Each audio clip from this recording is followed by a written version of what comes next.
Before I get started in my program, I want to tell you when I was in school, one of my favorite subjects was history. So let me throw you a couple dates, and you guys can tell me what world-changing events happened on those days. In my parents' generation, December 7th, 1941. Pearl Harbor was a day that the world changed. If you ask people of that generation, they can tell you exactly where they were and what they were doing when they heard that first news. Pearl Harbor had been attacked by Japanese invaders.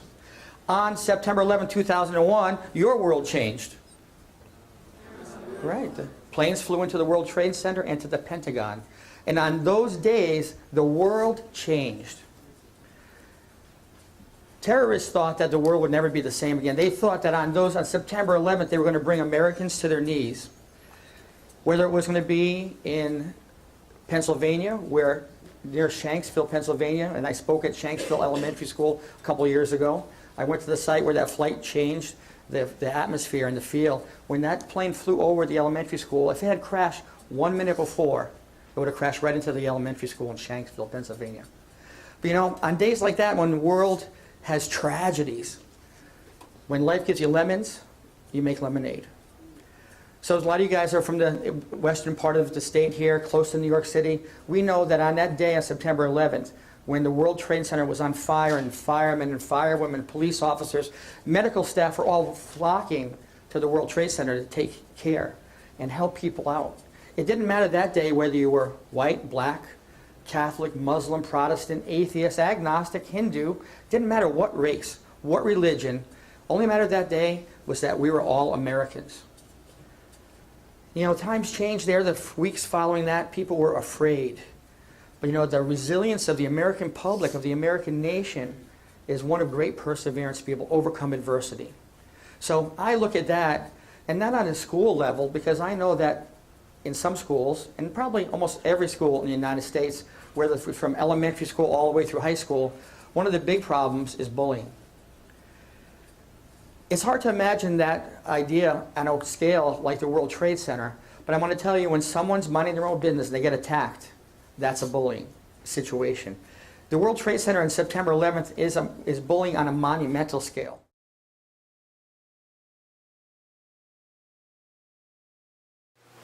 Times have changed. It's not your parents' generation anymore. We have to address it now. We have to know that times are different. But I want you to know that you're not alone. Many people have been bullied in their life. Robert Pattinson. All the women in the class know this, right? Eminem. Michael Clark Duncan, he was the kingpin in the Daredevil movie. I'm a superhero kind of guy. I have a big comic book collection, so I study heroes. And you know, Michael Clark Duncan, he's about 6'7", 320 pounds. He was picked on in school. I just mentioned Eminem too. You know, Eminem's changed schools every year in elementary school. First grade to second grade, changed towns, changed schools. And he was always a new kid he got picked on. Actually, one of his situations in high school, one of the bullies pushed him against a locker, smashed his nose up against the wall, broke his nose. His mother brought a lawsuit against the school for failing to protect her son. So you got to know that bullying is going on, and it can happen even to the tough guys like Eminem. I want to tell you about my story because, you know, everybody has a story within them. And so what happened, my very first bully situation was when I was 3 years old. Playing in the sandbox with my sister, she's 4. She said something mean to me, so I stuck my tongue out at her. She filled my mouth full of sand. That's my first situation. But I remember like it was yesterday. My sister's 50 now, she's still kind of mean. So, you know, I want to tell you about bullying because it's really affected my life. I had a lot of bullying situations because I was quiet. I was minding my own business, and I gave off a sense of vulnerability. So here I am going through elementary school. Kids wouldn't let me play with them on the playground. Here I am going to junior high school. Kids wouldn't let me sit with them in the cafeteria. Here I go now. I'm in high school, and generally in high school, the bullying has decreased some, but not always. My parents were realtors, and my father built houses, so we used to have a lot of people into their home office, and one of the kids that came in was my age in high school. We were both 15. They came in and said, "Oh, buy the house next door. We'll be best buddies." He even sat next to me in my homeroom in high school. So here we are. We're getting to be friends. Little did I know that he had a mean streak in him, a mile long. And he liked to pick on kids, and I became his favorite target. Well, if we were around the house and my parents weren't looking, or his parents weren't looking, it was pushing, shoving, name-calling. I'd be sitting at the desk, and my teacher in homeroom would turn around, he'd knock all my books onto the floor, take my lunch money, and all those classic things, you know, like Like, when you're on the beach and people kick sand in your face, And he just did it. He could have wrote the book on bullying. But it all came to a peak one spring afternoon. It's a Friday afternoon, we get off the school bus. The school bus drives away, and here we are standing there, just me and a group of kids. So me, minding my own business, my mother said, just stay away from him, it'll be okay. And I tried to take that advice. I said, I'll just stand over on the side, talk to my friend Patty. We've been friends since 3rd grade. So here we are talking, but I'm keeping my eye on him. And this guy's name is Amos, an old-fashioned kind of name. And he hated that. If you called him Amos, he used to slap you around. So I'm standing with my friend Patty, and here's this guy Amos. He's over on the side with 2 of his friends. And I can see he's getting agitated. Did you ever see when people get in your personal space, they're getting a little too close, and they start to get annoying? And I could see all of a sudden he was agitated, he was anxious, he was starting to turn red, and then he turned around and looked at me. He stormed up to me, he got into my face, and he said, okay, he said, I'm tired of your attitude, I'm tired of you always telling people I'm the big bully, and I'm going to do something about it. And just as I started to put my hands up to be able to say, hey, I didn't say anything, I'm minding my own business, the hand came up in the air. And if you know anything about self-defense or about adrenaline stress, there's a symptom called psyche-tachy, when things appear to come in slow motion. So you guys all live in New England here know that if you've been in a car that went to a skid in an icy day, it seems like all of a sudden things almost stand still. Well, as the hand came towards me, it came closer, closer, and then boom, it hits me in the eye. Down on the ground I went. He's kicking me, he's punching me, stomped on my head. And as I curled into a ball, I just wished and prayed he'd stop hitting me. My friend Patty ran in the house crying, didn't know what to do. And he walked away laughing with his friends. And in the last part of his attack, he spit on me. It was the worst day of my life. When I tell the story, I can go right back to that emotional part of the situation. He walked away, I got up, I dusted myself off. My nose is broken, my lip is split, my eyes swollen completely shut, cracked ribs, and a concussion. I walk across the street, I open the door, and I try to get in there nice and quiet, but who do I see? My mother. And ladies, we love our mothers, but mothers, you can be emotional. Right? So I walk in there, and she sees my eye, I'm all beat up. She says, what happened? I had to tell her, I got beat up. Didn't try to defend myself. Didn't even try, because I didn't know how. So I sat down in the chair, she gave me some ice, and now she's mad. She goes, what happened? Tell me the truth. I said, okay, this guy beat me up for no reason at all, I'm minding my own business. She says, I'm going to go over there and talk to his parents. I'm going to call the police. I may even go over there and punch him in his eye. I said, oh, don't do that. That'll only make it worse. So Saturday, Sunday come and go. Monday morning comes, and guess where I got to go now? I got to go back to school. I went to North Free Academy. Big campus, 2,000 kids. I said, oh, don't make me go.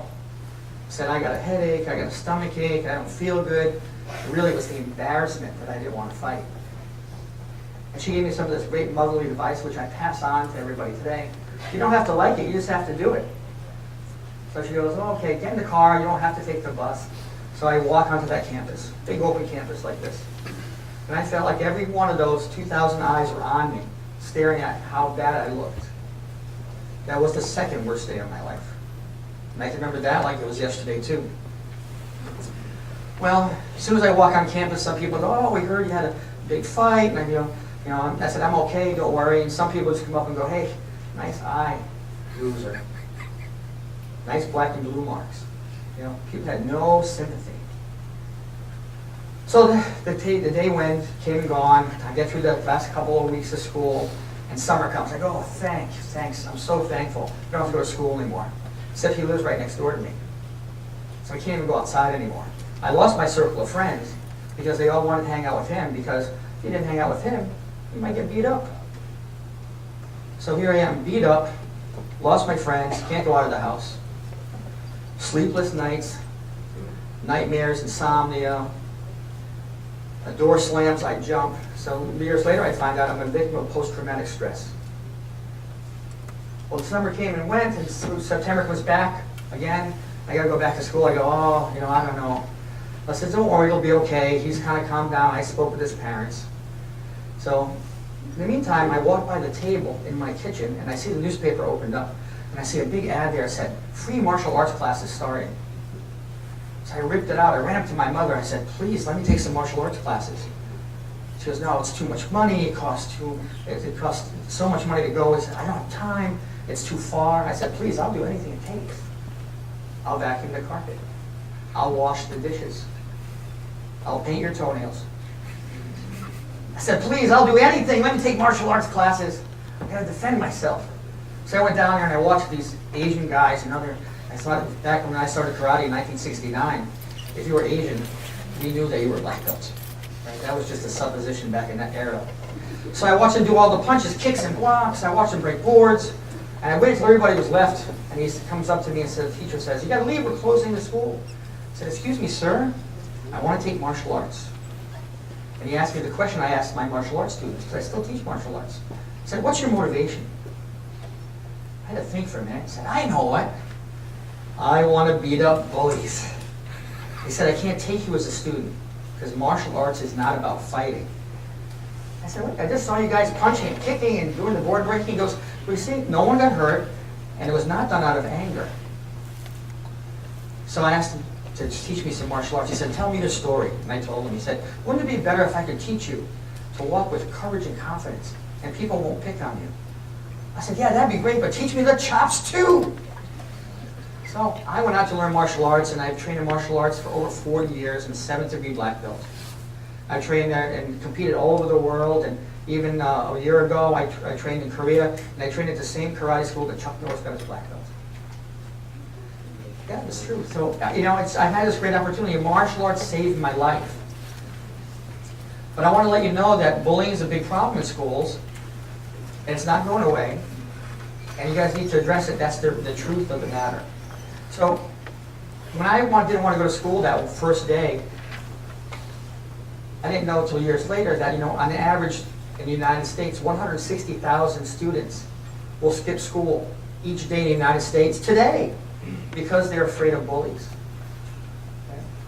Boy bullies and girl bullies too. So times have changed in school. We can't discount it anymore. Bullying can have a lifelong effect.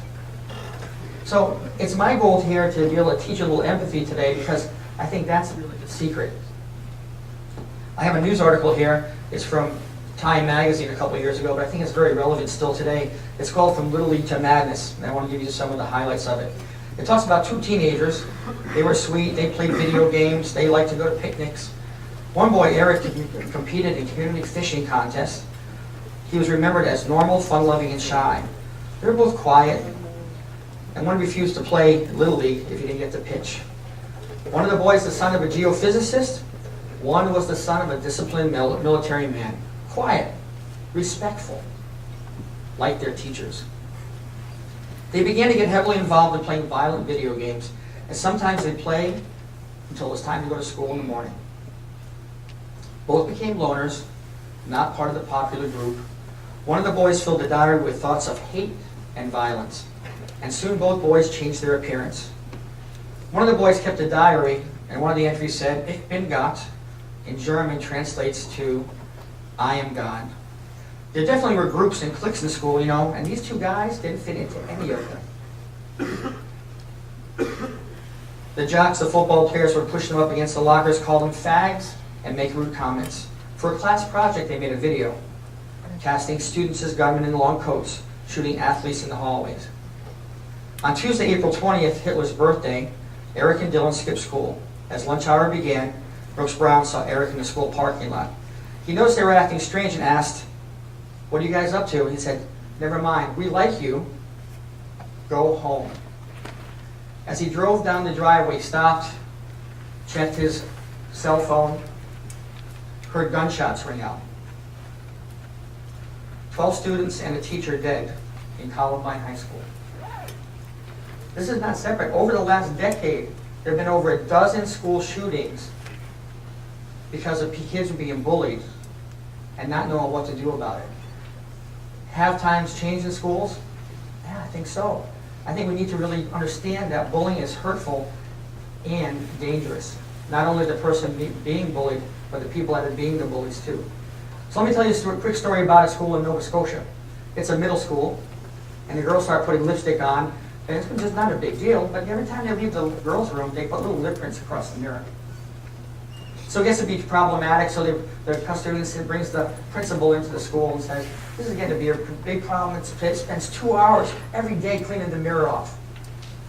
So the principal brings all the girls in they think are the big offenders and says, well, the custodian wants to show you how much extra effort it takes to be able to clean these mirrors. So the custodian takes his long handle squeegee off his belt. He swirls it around the water in the toilet, and he scrubs all the lip prints off. No more lip prints. Okay? So it's for me here today, I don't want to teach you about bullying, but I want to educate you about bullying, because there's a difference between teachers and educators. And just like that squeegee story, we have to know that everybody here has 18 million brain cells. They don't start to work until you do. So let's talk about bullying. Bullying is deliberate, it's repeated, and it's impossible or difficult to defend against. Really, it's a situation where someone feels victimized. Can't do anything about it. The different kinds of bullying, some are very obvious. Boys bully different than girls. Boys are direct bullies, pushing, shoving, calling names, maybe threats of extortion. Sometimes it's racial bullying. You know who's getting the biggest kind of bullying these days? Some schools I go to, if there's a Muslim student in the school, they have become serious targets since September 11th. The sexual bullying. You hear these words in school: gay, faggot, lesbian, making fun of body parts. The social bullying seems to be the biggest one now, and a lot of schools ask me to spend a lot of time speaking about cyberbullying, texting, sexting, Facebook. Right? It's getting to be a problem when you left school, and you guys, because you're boarders here, you don't get a chance really to leave, to be able to get away from people that might be bullying someone. And I know there's bullying going on in the school. How many people can share this with me? How many people already saw some form of inappropriate bullying so far today? Can you guys raise your hand and show me? Thanks for volunteering. Thank you. I appreciate that. Because I know, and some of you guys are afraid, who won't raise their hand even if I give you free money? Just kidding. No, I think the cyberbullying is tougher because it's anonymous. It's 24/7. And I think the people that cyberbully are really cowards, because you can do it anonymously. There's a YouTube video someone made of someone doing a funny dance, and it went viral. The kid from the high school was kind of a special education kid, special needs person, and he was so embarrassed, he ended up committing suicide from the video. Because that's the deep, dark secret of bullying. It's called bullycide. Over 2,000 kids a year will commit suicide because of bullying situations. You guys remember about a year or so ago, a Rutgers student named Tyler Clementi was videotaped making out with another student. He was outed as being gay at Rutgers University. They found his car the next day up on the George Washington Bridge, where he jumped off, killed himself. There's a school in Massachusetts I spoke at last year. A young girl from Ireland came here named Phoebe Prince. 15 years old, started to date one of the jocks, and the girls all hated her because she stole the boyfriend away from one of the cheerleaders. Her 12-year-old sister found her hanging in the stairway of her home. Is bullying a problem? Yeah, it's a huge problem. You can't discount it even a little bit, but it's not the first bullying situation that causes tragedy. It's that last one. So, it's important that we know that we've become desensitized to violence. There's a story about a couple that goes to the Grand Canyon to celebrate their 50th wedding anniversary. And a reporter's there from CNN. They say, what's the secret to your long-term success of marriage? And the husband says, I can tell you right now. He said, because we came here on our honeymoon 50 years ago. And if you've ever been to the Grand Canyon, it's one of the most majestic sights in the whole world. And so, there's an opportunity for you to get down to the basin. You take a little donkey ride down. And do you know what the trails are like on the way down there? They're very narrow. But the donkeys are trained since they're babies to be able to be sure-footed to go all the way down. So the donkey starts to ride down with the people on them with their packs. And as they're just a few minutes from the top of the basin, the donkey starts to buck the lady off. She reaches up with her hand. She smacks the donkey on the head hard. It says, donkey, don't try to bunk me off. That's one. Well, the husband's just so surprised. He's about to say something, And the donkey starts to buck her off again. She reaches up with a closed fist, and she punches that donkey right in the nose. She says, "Donkey, don't mess with me, that's 2. The husband's just about to say something because he's never seen his wife act up. She's always been sweet and gentle and loving. And just as he's ready to say something, the donkey bucks her off. She almost falls down this cliff. She gets a big stick and she smashes it over the donkey's head and knocks him unconscious. And she says, "Donkey, that's 3. The husband has to speak up now. He goes up to his wife and says, "Sweetheart, where's the violence coming from?" She looks at the husband and says, "That's 1. We become desensitized to that kind of violence. So we need to know that, any kind of violence, anger, is a dangerous situation. So let's talk about why people bully. People bully because they learn. People bully because they have an audience. Some people bully because they have no empathy. They just don't care what you think about. Now let's talk about people so there's 3 people in the situation. There's the bully, there's the target, and there's the bystander. It's called the bully triad. And so the person that's getting bullied usually looks, acts, talks, or dresses differently. They stick out a little bit. And so that makes them vulnerable. Michael Clark Duncan, I told you before, is 6'7", 320 pounds. Got picked on because he was too big. Mel Gibson got picked on because when he was from New York. He got picked on when he moved to Australia because he had an American accent.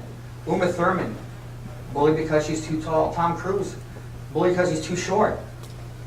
People get bullied for any different kind of reason that sets them apart and gives them a sense of vulnerability. And bullies, they're tough to get around too. They have big attitudes, bad attitudes, stuck-up attitudes, stinky attitudes. They pick on any kind of people. They pick on people with, brown hair, blonde hair, purple hair. Sometimes they even pick on people with no hair.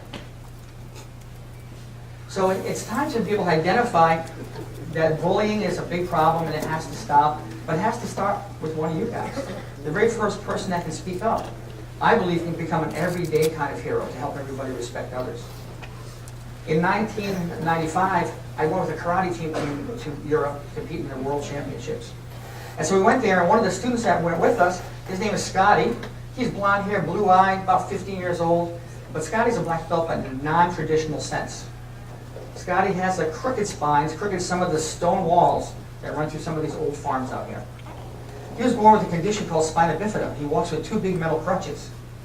And on a good day, he walks like this. So we go to this World Championship. It's going to be countries represented from about 12 countries and all over the world. And so we asked if they put a special division called like a special ed division. We call it handy capable, because he's capable to do something. So we get there and they go, "There's no division like that." I go, "Well, you promised us." I said, if you felt so strongly about being a team from America, we said, if you did not have that division for Scotty, we have to take our 80 black belts and go home. They said, "Oh, okay, we'll put a division together for you."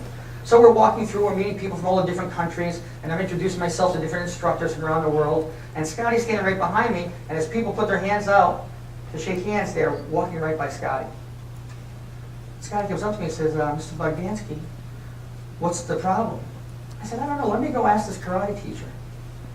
So he brings me on the side, he whispers in my ear. He says, "They don't want to touch Scotty. They're afraid they're going to catch what he has." I started to laugh. I said, "You're kidding, right?" He goes, "He doesn't have a germ, a virus, a bacteria. He was born with a disability. And he's a black belt, and he should be treated with respect." I said, "Well, we don't have students like that in our karate schools. We just don't allow them." So he starts to hear this a little bit. He starts to cry.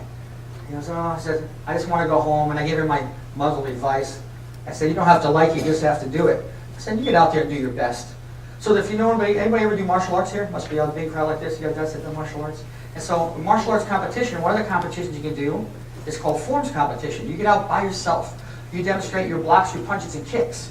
And they grade you on your speed, your power, and your balance. Scotty said, "I'll show them. I'll go out without my crutches." He fell down 6 times. Came in last place. Came over to me. Now he's really crying. He goes, "I can't believe it. I'm so sad. I said, Scotty, he said, the crutches are part of who you are. I said, why would you go out there and change who you are? Be proud of that. I said, it'd be like trying to change your, I can't say hair color because we can change our hair color, right? But it's like trying to change the color of your skin or the color of your eyes. I said, be who you are. So he went out with his crutches and he competed in the next division with all the teams that didn't want to shake his hand. It was called the self-defense division, where you choreograph a routine with a partner with different punches, kicks, and blocks. The first attack comes with an overhead attack. Scotty blocks with his crutches, hits his partner in the stomach.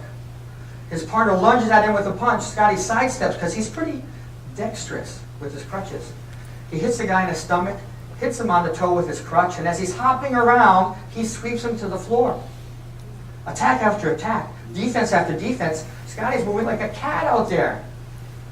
Pretty soon all the kids around him are yelling, Scotty, Scotty, Scotty, yelling, screaming. Scotty comes back to attention, bows to the judges, and as he's waiting for his scores, all these kids run into the ring, lift him up, and parade him around an auditorium with 10,000 people. The sound of Scotty, Scotty yelling back and forth stopped all the action in the whole auditorium until finally the judges called him back and placed him back in the ring. The judges know what's a perfect score in karate, just like gymnastics. What is it? It's a 10, right? So they give Scotty a 10. The judge from Greece gives him a 10. The judge from South Africa, a 10. The judge from the Netherlands gives him a 10. Scotty won a gold medal in competition that day because they realized that, it's okay to be different. Would you guys mind giving my friend Scotty a hand for that day? I think he deserves it.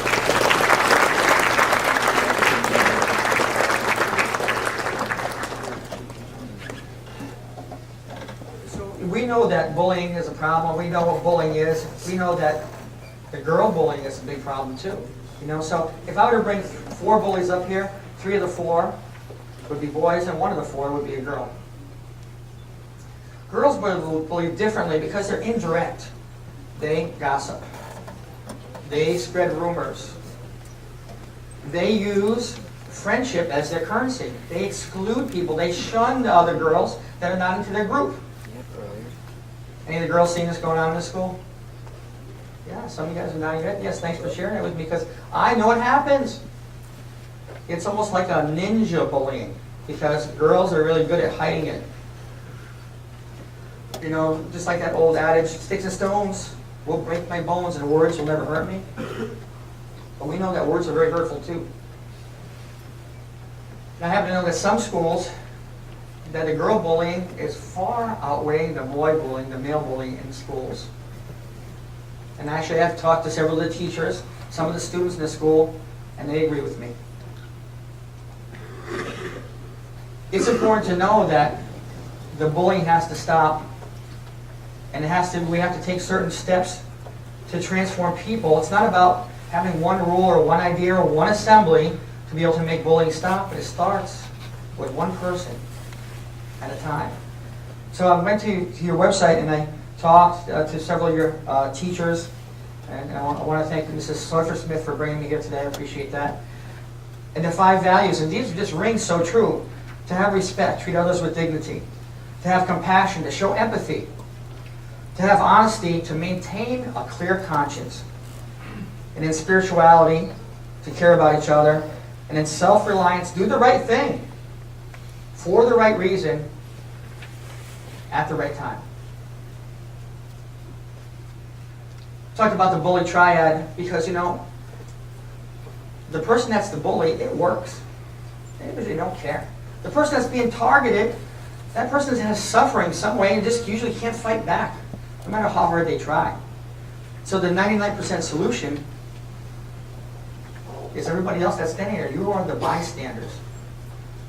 But what's going to change is you got to be able to have the power to take action, to take the power back from the bullies. First of all, you have to accept responsibility that bullying's a problem and it has to stop. And one of you can be the first one to stop it. One of you can be the one that starts it. It starts with like a virus, one cell at a time, multiplying. You have to accept responsibility. You have to be respectful. Just treat other people how you want to be treated. I know it's in the 5 values. Right? You have to be respectful. One of the things that heroes do, because I want to bring us back to the idea about being a hero, is that you have to have courage. Real courage is not being fearless, it's having fear and being able to take action anyway. You all watched The Wizard of Oz since you were little kids. The Scarecrow wanted a brain. The Tin Man wanted a heart. And what did the Lion want? Courage, right? It's an attribute we would love to all have. How many times did you not be able to do something? You're not able to do something because you didn't have the courage. Right? And this is what real heroes do. They do what other people won't do. Which one are you going to do, be able to step up and do that? I know you all have leadership skills. Some are untapped, right? But how many times would you see a situation go on and say, boy, I wish I had the courage to be able to stand up and do something and say something, because it'll make a difference. And I'm going to tell you right now, it's the right thing to do. And 85% of the time, when someone stands up to a bullying, the bullying stops in 10 seconds or less. 10 seconds or less. Just by someone saying, hey, knock it off. That's not cool. You know, it's very hurtful. 10 seconds. Right? You all have the courage to be able to do that. But you know, you have to test yourself sometimes in different ways. And so being a martial arts teacher, I need to be able to put that into action right now today. I need to have a couple of people come up and break some boards so we can get some action in Canterbury School. Anybody interested? Who wants to break a board? Come on up, man. Come up here. You come up here. Get up here. I'll take one of the girls' team here. One of the girls, whoever's brave, to come up. I need you all to volunteer a couple teachers. I need a couple teachers to come up here too. Volunteer some teachers.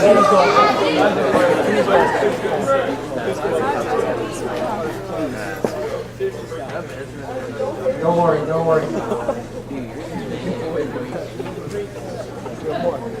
You guys got to volunteer some teachers for me here.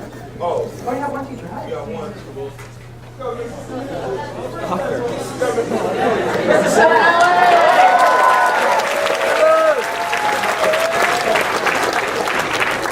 All right. So first of all, we have to determine that these are real boards. Can you help me out for a second? Just lean forward a little bit. Don't move, right? Fake or real? Thanks. So I just want to get a testimony there. Okay? Gossip. Big problem. Gotta stop the meanness, right? Some of you got mean attitudes. Gotta stop the hate. And this is what holds people back from having courage. They have fear. And fear stands for false evidence appearing real. So I want you to know now that these boards are real. Come up here. Okay, maybe I get to go first. Okay? These boards are real, and sometimes they don't break. But let me coach you how to do this. First of all, I will support this from behind, because if I don't hold it really strong, it'll be like a shock absorber, and you will not be able to break it. Okay? Your support system are your faculty, your friends. There's not one faculty person that if you went to talk to them and said, I'm having a problem with bullies and I don't feel good about this situation, they wouldn't bend over backwards to help you resolve it. I know that for a fact. That's the kind of people that teach at this school. So, having a mean attitude is part of the problem. We know people like that. So, when you hit this board, you have to hit it hard as you can, because sometimes they don't break. If it does not break the first time, what should you do? Hit it again, right? That's called perseverance. You have a non-quitting attitude. If it does not break the second time, what should you do? Get an axe, cut through it. Give this guy a hand. He knows what he's talking about. And if it doesn't break, get an ice pack, because you'll probably need that too. Okay. All right. So when I go to other countries, and I've been to countries all around the world, the first word I learned to say is thank you. And I'm going to thank you all now for letting me come here today.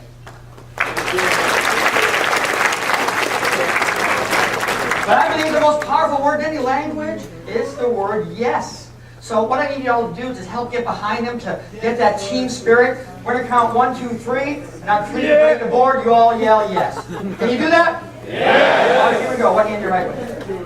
Okay, so put your left foot forward. Right hand open like this. We're going to right here with the palm strike. You have to follow through on the board.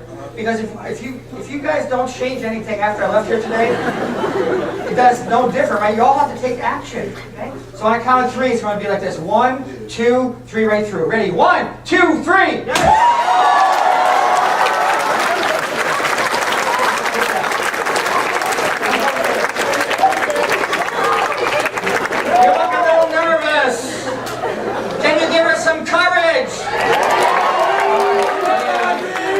Left foot forward. Okay, open the hand up like this. I hope it does not ruin that nail polish job. All right. Ready? On a count of 3. 1, 2, 3.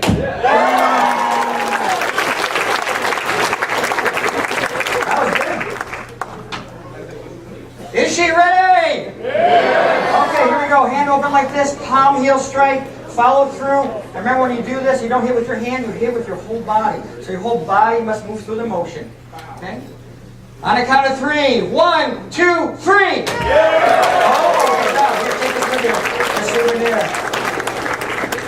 Does Mr. Simonelli look ready? Does he have some of this? No. A little closer. All right. Right hands. Okay, so hands up. Both hands up because I want your wallet too. All right. All right. Can you do it? Yeah! All right, so hand up. Hitting with the palm striking heel right with his. Follow through. On a count of 3. 1, 2. No, he's not ready. I'm going to have the kind of like serious face, this one. Like she did over there, she was like, I was scared. You were scared me like, I'm not going to be embarrassed and not break this board. I also forget to tell you one other part. Even when you break the board, it still hurts a little bit, huh? Yeah, I'm sorry. Yeah, I neglected to whoa. Get back over here. All right, here we go. For the champion of justice. For the real Superman of this school. On a count of 3. 1, 2, 3.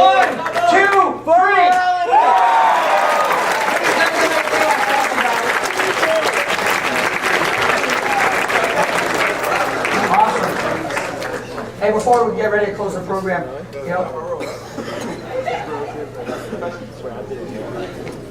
I want to tell you one more story. It's about a friend of mine that went to study martial arts in Japan.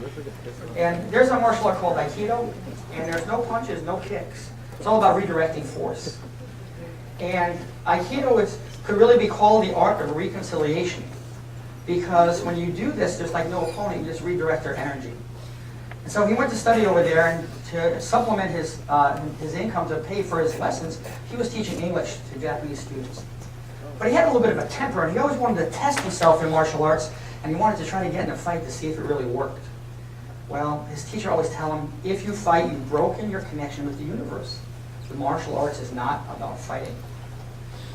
So one day he's leaving his karate school, his Aikido school, and he goes in the subway. He's just about to his apartment, and the door opens up in the subway, and this big workman storms in, yelling and screaming, bumps into a lady holding an infant, and sends her into the arms of a couple sitting along the door. They get up and they run to the other end of the subway, and my friend stands up. He sees this guy and he says, if he tries to hurt someone, I'm going to take him out. But all I can hear in his mind is his teacher's voice. Martial arts is not about fighting. So he thinks to himself, if I get this guy really mad, I'll be able to take him out just like that. He won't have any focus or self-control.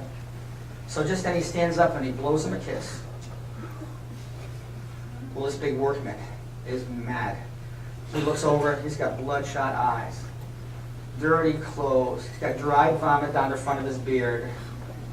They storm together from one end of the subway car to the other, and just as they're ready to exchange blows, a little old man sitting on the subway in this old traditional kimono, he puts his hand up and he looks at this big workman. He says, hey friend, you look like you're having a tough day. This big workman grabs him by the jacket and says, oh man, mind your own business, or I'll have to teach you some Japanese manners too. He says, oh come on, you don't want to argue and fight. He said, just be like me. He says, let's go home, you can see your wife, sit under the persimmon tree, drink a little tea. Just then, he releases this old man. He drops his head and stoops his shoulders and starts to cry. He said, I can't go home to my wife. She passed away this morning of cancer. I lost my house because I had to give up my job to take care of my wife in the hospital. All my money went there. I have no money, I have no home, I have no wife, and I have no friends. Just then the subway door stops. The subway door opens, the subway stops. My friend gets out, it's his apartment exit. He goes over there and he walks to the door, and as he looks over his shoulder, he sees the old man with his arm around his workman, saying, "Don't worry, I will be your friend." So what the martial artist wanted to do with fighting, with bullying, with anger, he saw what peace, love, and understanding do, and true compassion, if done the right way. So I need to know today, are there everyday heroes in this audience, in this school, in this auditorium, that can stick up for someone that's being bullied, to stop the meanness, the mean girls, the tough guys, that can stop that kind of bullying from going on in any school? Could this be one of the private schools in the country that sets the example for what true compassion and respect really are? I think so. It's been an honor and a privilege to be here. Thank you, everybody.